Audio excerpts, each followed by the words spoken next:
Less than a quarter of primary schools in the Northern Cape have returned to full attendance. In addition to rising COVID-19 infections, the province has a shortage of classrooms and staff. Let's discuss this with the Education MSc in the Northern Cape, that is Zolile Monakali, who joins us now from Kimberley. MSc, thank you for your time. So you've had a week of observing how it's going with primary schools returning in contact lessons for pupils. How has it gone in the first week?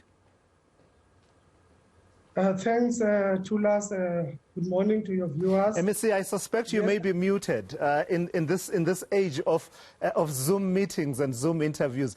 Could you try and unmute yourself on your side?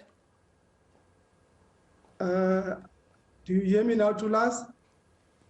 Yeah.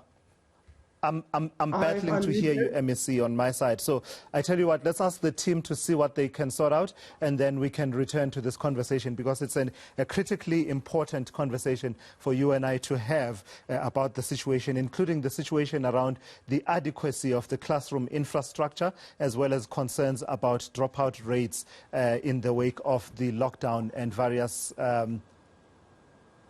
MSc, let me see if I've got you now. MSc Monakali, you've had a week to deal with the return of primary school pupils.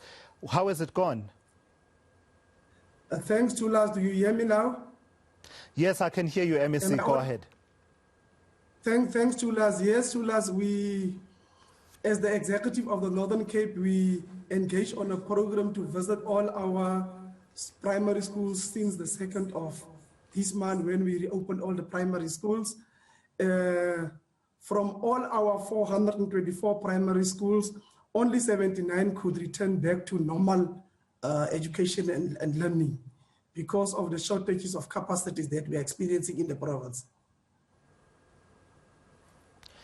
And what are the main issues that are highlighted? Is it the matter of social distancing or physical distancing, as we should rightly call it, physical distancing in classes and classroom sizes? The major challenge that we are sitting with is the issue of social distancing. As you will know that the classes can only accommodate a specific number of learners. If we return with all the learners back to school, then we've got the challenge of the social distancing. That's our major problem. And MSc, so this has meant that only 79 of the, 424 primary schools have been able to do this. What is your thinking around what the solutions are then? Tula Semirane, one of the solutions that we are proposing as the education sector is, of course, to relax the regulations on the distancing. As you know, we've got a proposal that we should reduce the social distancing to half a meter. If that can be implemented, then obviously we will open up extra space to accommodate more learners.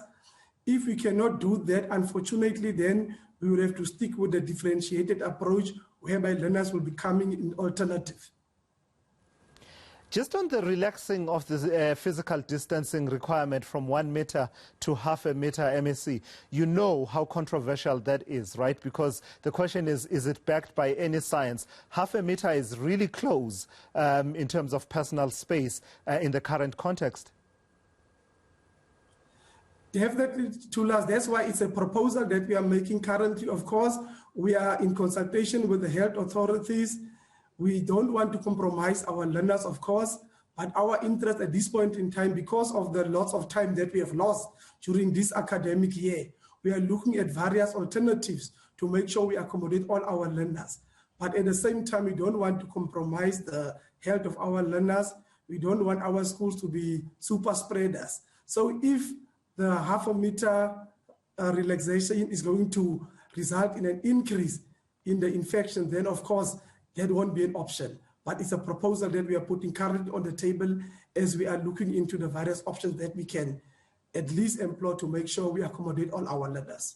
Lastly, MSc, just your thinking around this major issue that we have brewing in our country, The dropout rates were high before we had the situation of the pandemic and the lockdowns and intermittent schooling over the last 16 months or so. It's gotten even worse now, creating conditions for, real difficulties in the future in terms of income, earnings potential and, future prospects really of these young people of this generation. Just your thinking as a leader in the education sector, what needs to be done to counter this situation and to systematically respond to it?